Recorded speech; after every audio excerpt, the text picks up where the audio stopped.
piano, danza, incluso también composición y estudió también ciencias de la información, estudió muchas cosas y ha trabajado, sigue trabajando, que quizá por ahí a alguien le suene su imagen o su voz para Radio y Televisión Española. Y, como digo, pues está también con nosotros en la universidad. Ya algunos la han tenido como profesora, la tienen como profesora. Y pues vamos a comenzar esta mesa redonda pues lanzando la pregunta, no sé quién quiere contestarla primero de las dos, de qué sucede con la recuperación del patrimonio musical del siglo XVIII. Como decía, se puede ampliar a otros repertorios, pero bueno, podemos centrarlo en este caso que nos ocupa del encuentro y cuáles son las nuevas perspectivas, los nuevos escenarios. Pues yo creo que Ana tiene ganas de comentar. Quizá mejor María, por aquello de que todavía estamos con esto de las presencias virtuales y reales, mejor que empiece ella. Bien, pues entonces damos la palabra a María. ¿Qué opinas de todo esto tan complejo, verdad? Vale, perfecto, muchas gracias. Bueno, primero, muchísimas gracias, a pesar de los problemas técnicos, por todo y por celebrar este encuentro que, bueno, me parece importantísimo, ¿no? Con todo el patrimonio y todas las fuentes que tenemos sobre el siglo XVIII, me parece importantísimo poder hablar de ello en estos días, a pesar de todas las circunstancias. Bueno, en fin, estáis ahí varios músicos prácticos y musicólogos que habéis trabajado en cuestiones editoriales, en cuestiones interpretativas, y a lo mejor algunas de las cosas que voy a decir son obviedades, pero me parece interesante subrayarlo, sobre todo para las personas más jóvenes o los investigadores jóvenes y estudiantes que puedan estar escuchándolo.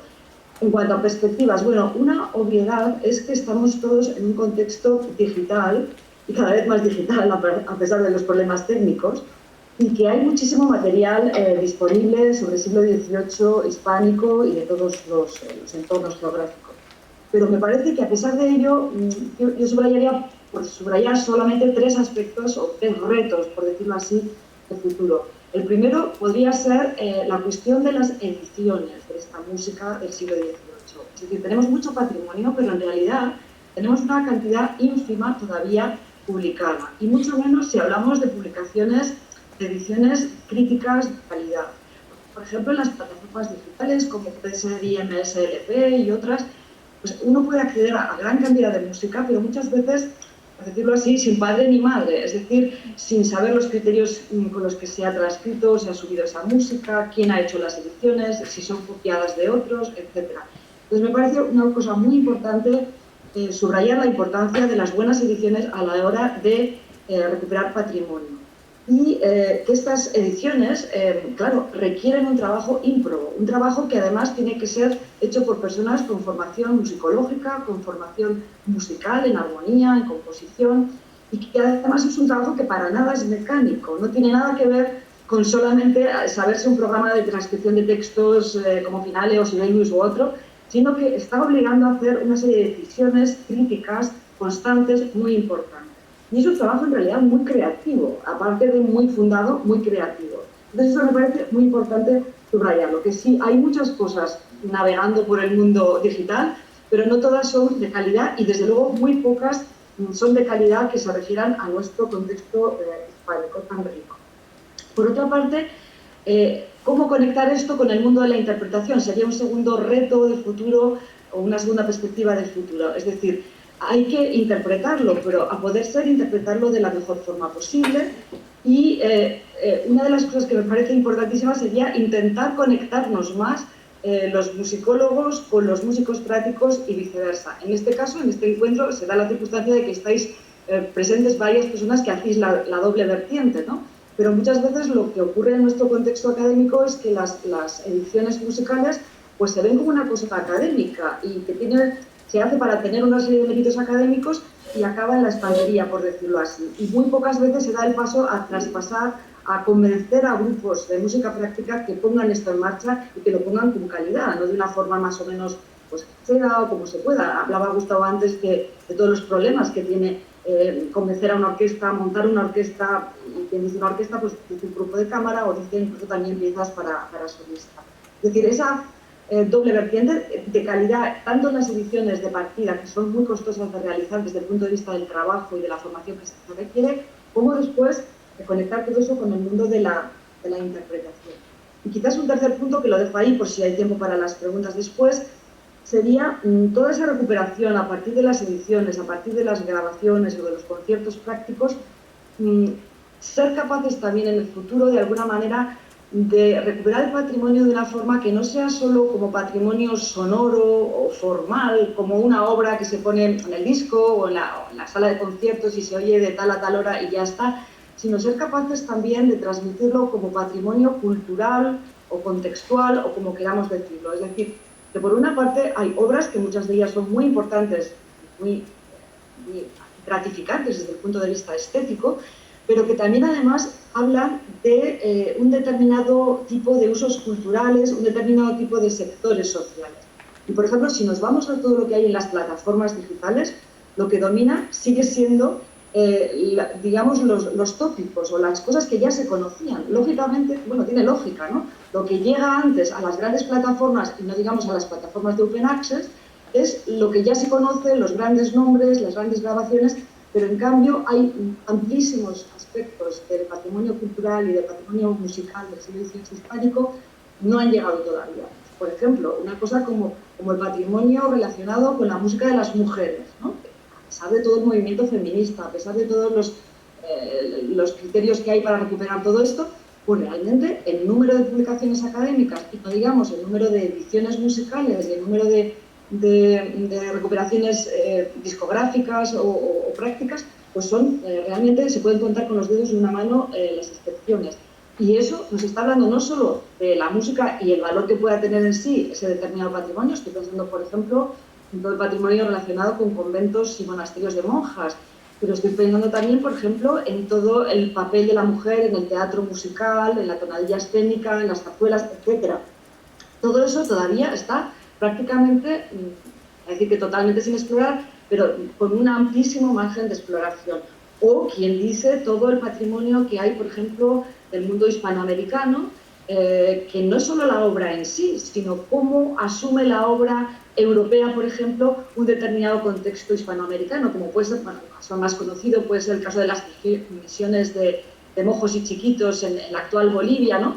Como por ejemplo allí se transforma un repertorio como puede ser Domenico Cipoli y se rehacen las obras y se cortan y se reestructuran las obras. Entonces, de alguna manera eso lleva a prácticas interpretativas diferentes, lleva a plantillas diferentes, incluso a veces a obras que son un poco diferentes de las originales. Entonces, de alguna manera nos permitiría recuperar no solo obras musicales en sí, valiosas por su carga estética, sino también toda una serie de cuestiones que afectan a la historia, a los usos culturales y a los usos sociales. Eso me parece que también sería interesante.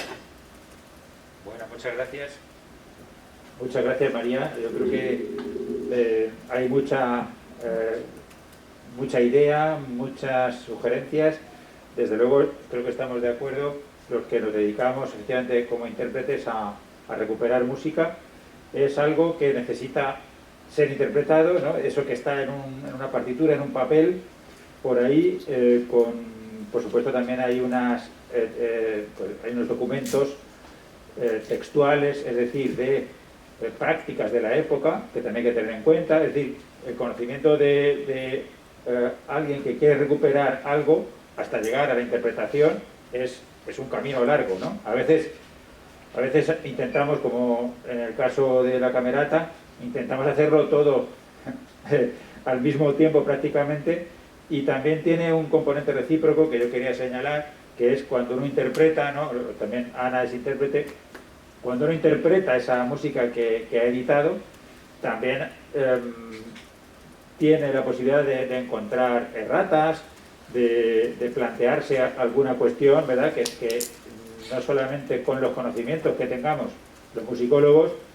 podemos dejarla ya en perfección, ¿no? Esa edición, esa transcripción.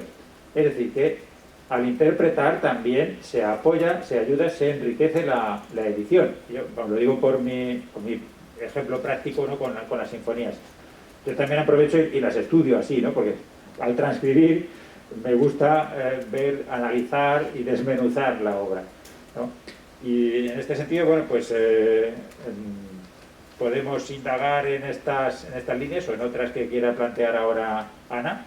Sí, no, me parece que están muy bien planteadas porque son todos casos perfectos en los que nos encontramos los que estamos en la doble vertiente, como muy bien ha dicho María. Es decir, es que tenemos que plantearnos en primer lugar el problema de las ediciones, que es verdad que de repente necesitas una partitura y tienes que tener muy claro lo que te viene por internet. Eso es verdad, porque hay una gran complejidad. Lo mejor normalmente es que intentes acudir a una fuente original si tú estás capacitado para realizar la edición crítica. En algunos casos, además de, porque eso también lo tenemos que tener bastante claro, la diferencia entre edición crítica que te encuentras y a veces casi una revisión técnica en algunas cuestiones, ya que a mí me ha pasado ya a lo mejor con repertorio más cercano en algunas ocasiones. En la revisión técnica yo pongo mucho más de mi parte. En una edición crítica yo lo que intento es sacar a la luz realmente lo más parecido a lo que debía de ser en su fuente original, pero hay otras veces que casi tienes que reconstruirlo y hay una parte de ti que tienes que decir claramente que está puesta por tu mano, o sea que tienes que dejar claro que hay una revisión técnica en ese momento, ¿no? Y esto a mí me ha pasado a veces ya en partituras de finales del 19 o principios del 20, si por alguna cuestión necesaria de esa edición vas a añadir tú por tu cuenta una indicación de pedal, por ejemplo. Esto es algo que a veces es cierto que no se ha tenido en cuenta en algunas ediciones, tener claras las diferencias técnicas que hay entre este tipo de acercamientos a la hora de poner en pie de nuevo la edición de esa obra. Que a veces, pues a mí me pasó tocando las sonatas para 2 teclados de Félix Máximo López, que me acostumbré a la partitura original, no sé por qué, pero realmente de tanto hacerlo te acostumbras, pero soy consciente de que era pues con los cambios de clave que había, digo, los cambios de clave exactamente típicos de la época, que es muy complicado eso para nosotros hoy en día, que estamos acostumbrados a la manera de escribir ya de todo el siglo XIX y XX con clave de sol y clave de fa, ¿no? Pero a veces piensas que te venía bien para seguir repasando otras claves, ¿no? O sea que me parece importantísimo, como bien ha señalado María, que hay muchísimo patrimonio todavía por hacer en buenas ediciones críticas que hoy en día tendríamos la ventaja de que estarían disponibles digitalmente. Eso es un punto interesantísimo. Otro de los puntos que creo que son fundamentales y ella ha comentado es cómo hacer la interpretación. Es decir, cómo el intérprete, una vez que tenemos ya la partitura y tenemos claro cómo es esa fuente digamos escrita, cómo nosotros vamos a poner en pie la música, porque realmente la música, las cosas como son, se las lleva el viento. La partitura solamente es un guión, el intérprete siempre tiene que recrear una buena parte de eso, ¿no? Y yo a veces me encuentro, y no sé, pues a lo mejor cada uno que haya estado en esa situación se lo preguntará, el llegar a una entente cordial realmente entre saber perfectamente o intentar saber cómo podía ser, pero también ser conscientes de que nosotros tenemos hoy en día nuestros oídos acostumbrados ya a una realidad musical y que tenemos que llegar pues a lo mejor a una entente cordial entre, desde luego, ser lo más fiel posible a esa música y por otra parte pues saber que fiel del todo nunca lo vamos a hacer, como una pequeña traición y también acercarnos al público, ¿no? Esto es curioso porque en teatro se hace mucho y le llaman lectura contemporánea del texto, ¿no? Es decir, a veces queda bien y a veces realmente pues yo creo que se equivocan en esta lectura contemporánea del texto, que es sacar un poco realmente lo que de universal en él hay, ¿no? Eso sería en el mundo del teatro. Y luego otros planteamientos que ha comentado, es verdad, fundamentales, porque es un repertorio riquísimo del siglo XVIII en el mundo hispánico, y darnos cuenta de que el XVIII es el mundo hispánico, ¿no? Es decir, que abarca todo y por lo tanto ese repertorio apasionante del siglo XVIII en toda América, que da la posibilidad, igual que dio en el arte, en las artes plásticas, de esa conjunción innovadora, sincrética en muchos puntos, yo creo que tiene muy buena acogida por parte del público. Quizás sea un público a veces realmente siga siendo minoritario, eso es verdad, pero si uno quiere hacer algo original que yo creo que muchas veces es lo que quiere el artista, acercarse a ese repertorio es muy interesante, independientemente de que ha habido momentos en que se puso muy de moda. ¿Os acordáis el verdadero boom que representó el estreno de La Misión? Porque yo sí que me acuerdo, ¿no? Es decir, el estreno de la película La Misión, de repente todo el mundo se enteró de que existían las misiones en América, y quedaba más o menos claro, y eso es cierto, que ese interés extraordinario que tenía el mundo indígena por la música, y el hecho de que fuera precisamente a través de la música como se quiso acercar y evangelizar a esos diversos pueblos, ¿no? Bueno, pues hay momentos en los que eso llega al público en general por una serie de casualidades. Esa serie de casualidades que imagino que pueden provenir muchísimas veces de los medios más masivos. Hoy en día ya sabéis que hemos cambiado mucho. Yo estaba hablando del estreno de La Misión, son los años 80. Ahora, de repente, tenemos otro sistema de acercarnos, de comunicarnos entre nosotros. Estamos teniendo también las innovaciones en las redes, en el mundo digital. Hoy en día casi todo es qué pasa en las redes, que pasa de todo, la verdad, las cosas como se ha dicho, bueno, malo y regular. Y también acostumbrarnos quizás a las innovaciones en las redes, que yo como he ido viendo cómo han ido surgiendo, pues a veces algunas me siguen sorprendiendo, ¿no? Como es ahora el caso de cómo te tienes que acostumbrar a anunciar o comentar tu producto en Instagram, que tal y como es hoy en día, a mí me sigue recordando mucho el tráiler de una película. Tienes que contar en 50 segundos lo que va a ser eso e intentar que te hagan caso. Y además, dicho sea de paso, con una competencia feroz. Ojalá, si me permite, yo ampliaría, ya que estamos en este momento de la mesa redonda, resumiendo, hemos hablado de edición, cuando hablamos del proceso de recuperación de una obra, ¿no? Edición a partir de unos originales. Luego hay una interpretación de la obra y luego debe haber una difusión. Entonces esa difusión es donde estaríamos ahora, en el momento que estaríamos, tan rico y tan complejo al mismo tiempo, ¿verdad? Porque están cambiando las tecnologías constantemente. Alguien dice ya, bueno, el disco, el compact disc, ya prácticamente está muerto, o no. Todavía quedan románticos que lo siguen consumiendo. Por supuesto, las plataformas digitales están ahí, o sea, eso es importantísimo, ¿no? Y en este sentido, claro, pues lo importante es la difusión. A mí me sucede, ¿no? Con mi experiencia con la Camerata, que aparecen canales de YouTube que ponen nuestros discos. Y sí, lo podría perseguir, ¿no? A nivel legal y todo, pero a mí no me merece la pena. Es decir, perder el tiempo con esto, y prefiero que se escuche, que se difunda esa música, que es el ideal que tenemos con estas recuperaciones, ¿no? De esta música. Y en este sentido, claro, pues, por ejemplo, nuevos formatos se me ocurre, ¿no? Por dar ideas, hay grupos de música antigua que están haciendo como películas o como cortometrajes, ¿verdad?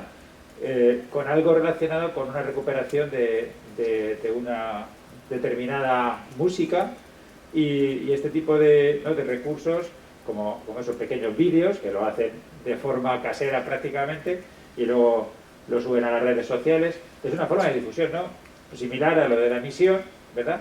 Pero, claro, es mucho más accesible, más barato, más accesible. La Misión fue carísima. Y de hecho, nosotros con la Camerata también habíamos pensado en un cortometraje, algo gracioso, algo para llamar la atención también y que se difunda, ¿no? Sí, mira, hace poco se hizo con María Rodrigo, que yo he recuperado bastante la música para piano que nos queda de María Rodrigo. Incluso estrené en redes, aproveché para hacerlo, iba a estrenarlo en el Teatro Real, Una romanza sin palabras, de María Rodrigo, que es una compositora de principios del siglo XX. Muy interesante porque tiene una ópera beckeriana que recuperó hace poco José Luis Temes y unas rimas infantiles. ¿Y qué hizo él? Pues hizo realmente un pequeño vídeo como de escenas como en un colegio en los años 20 y 30 para recuperar esas rimas infantiles que él había grabado con la orquesta, ¿no?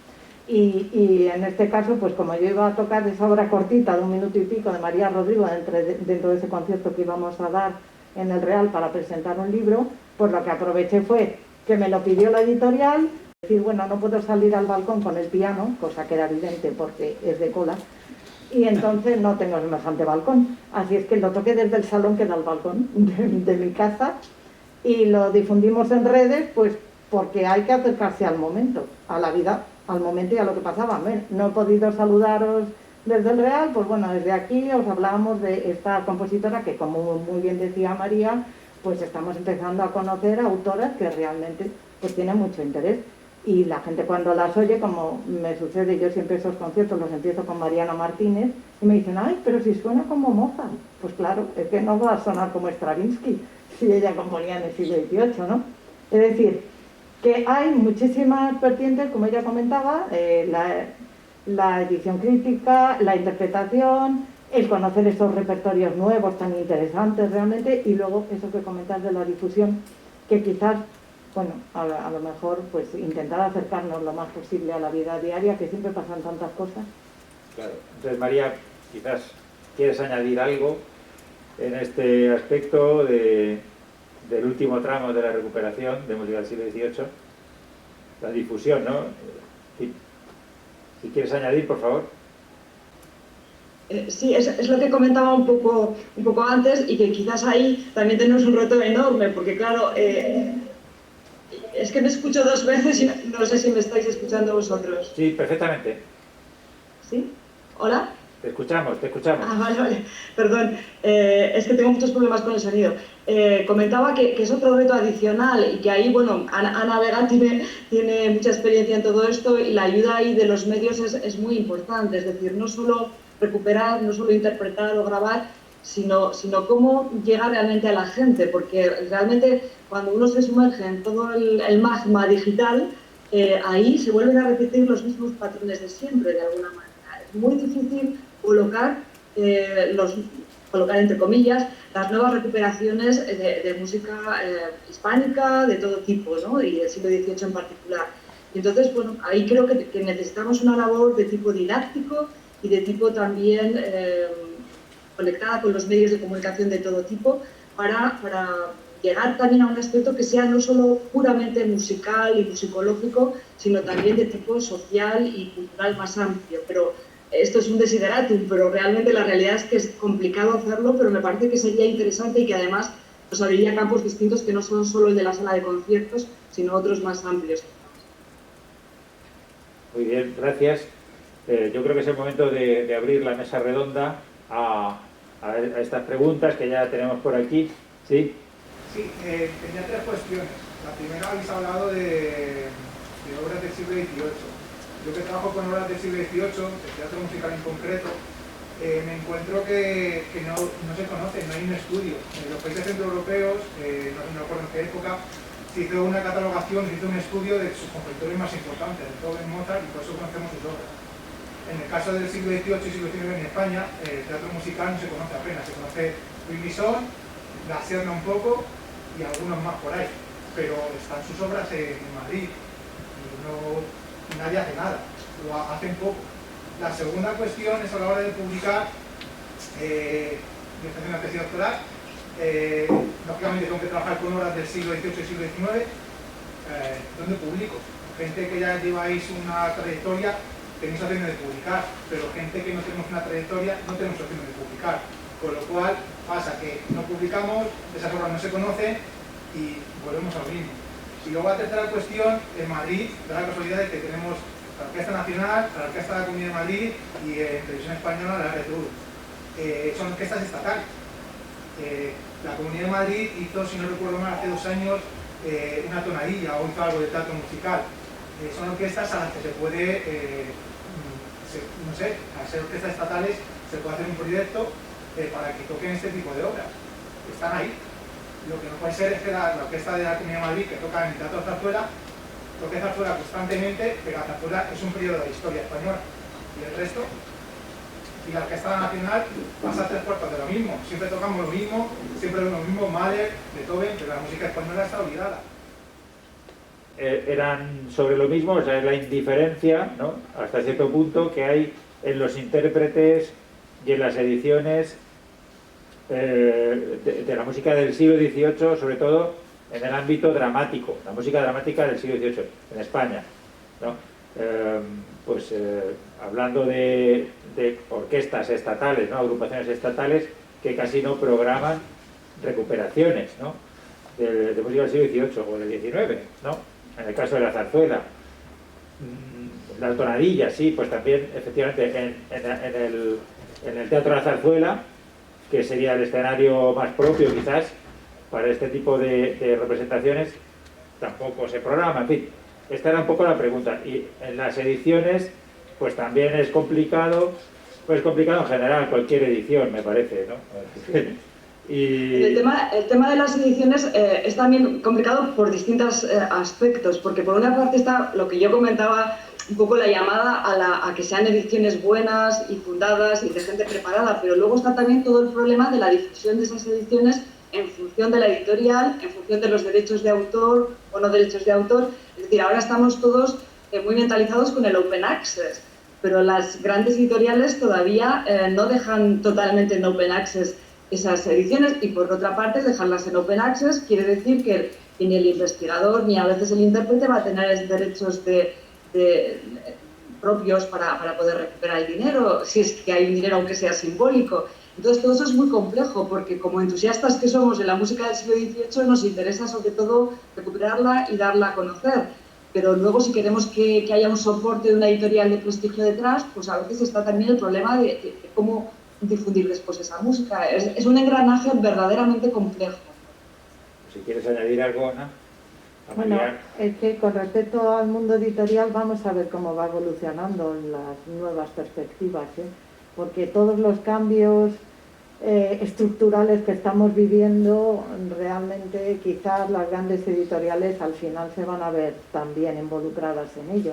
Ha habido siempre una historia de luchas, ¿no? entre editores, autores, pero yo creo que el campo editorial va a cambiar ahora mucho. De hecho ha cambiado, yo creo que ya bastante, y podemos esperar quizás que cambie aún más, porque claro, muchas veces nosotros hoy en día estamos posibilitados para hacer nosotros mismos la edición,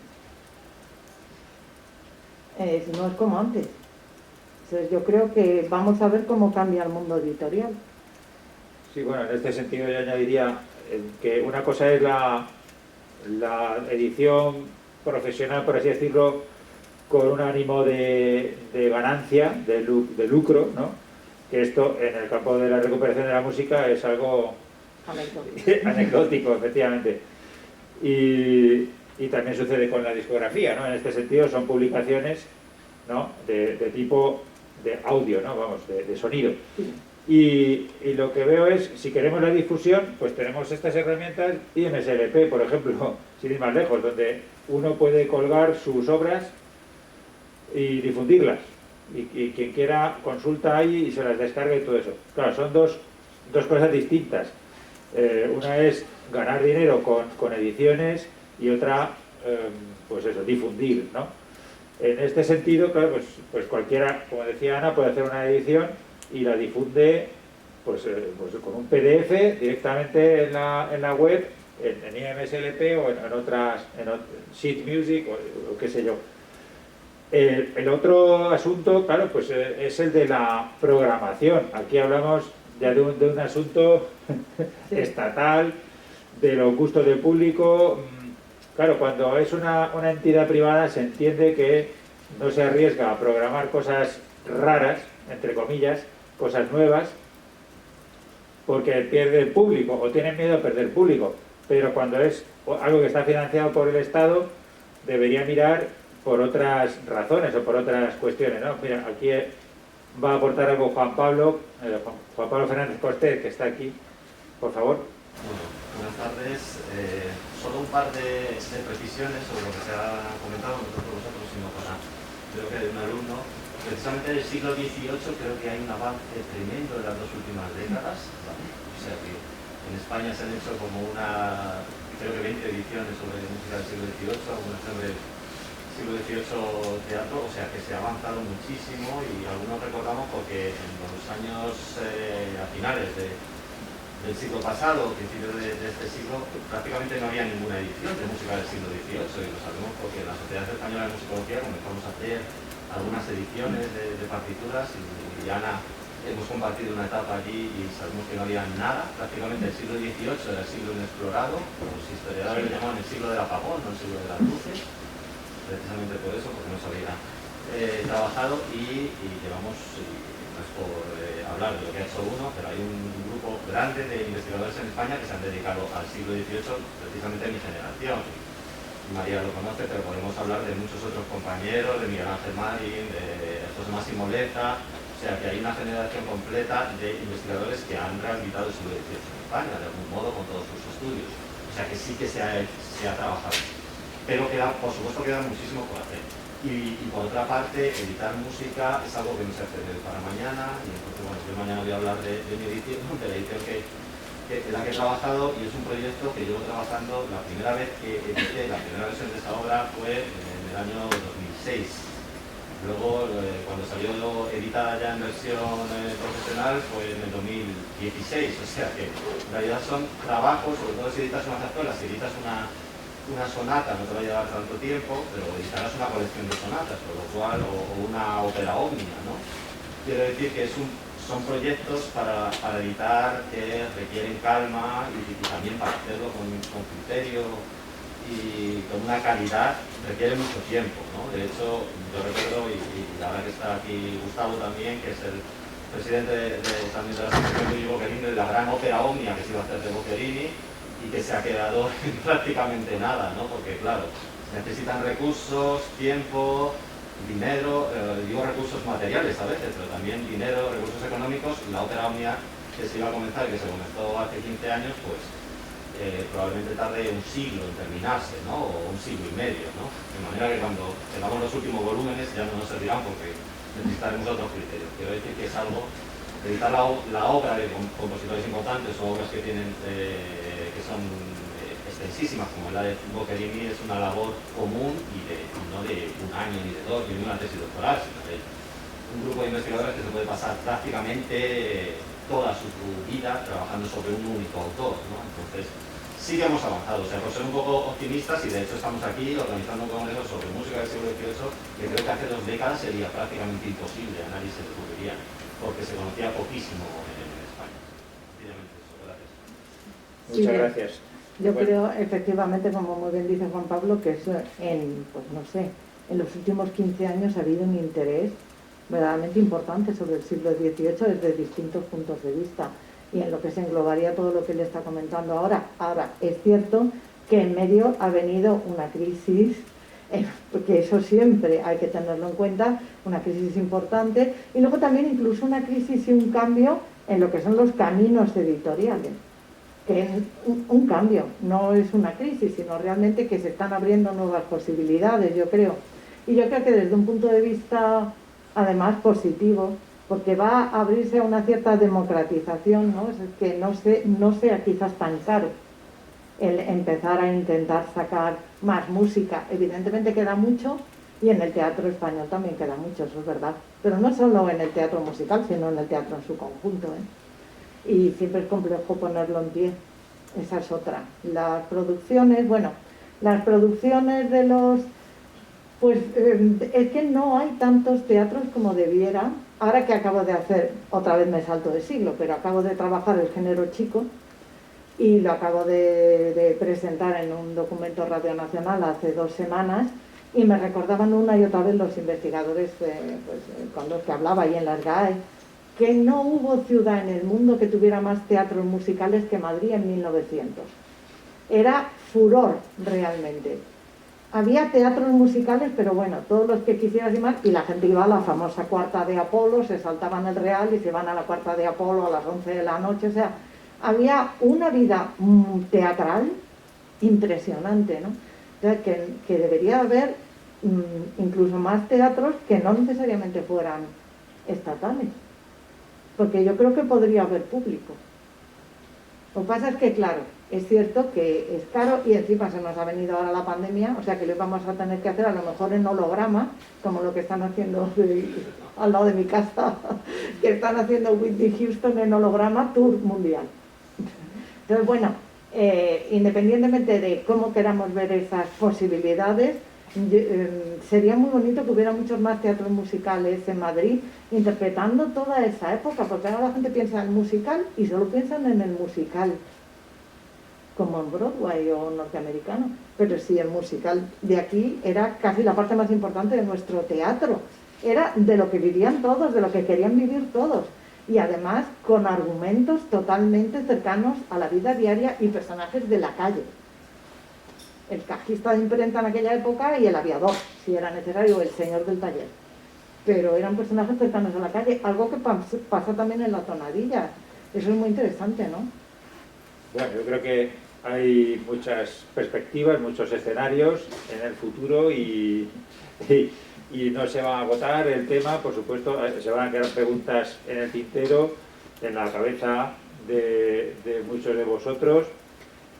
Muchas gracias a todos, gracias María por la paciencia también con la tecnología, gracias Ana, gracias a todos los asistentes, los alumnos de primero que han tenido un primer encuentro con este tipo de encuentros, ¿verdad? Y espero que haya sido interesante, cosas que más o menos os habrán llamado la atención y para eso son estos encuentros, especialmente dedicados a los alumnos, al alumnado, primero, segundo, tercero y cuarto, y algunos que ya pasaron por aquí, por esta universidad, y les agradecemos mucho la asistencia. Mañana continuamos, y gracias también a Alejandro por ayudar con esta técnica tan traicionera, ¿verdad?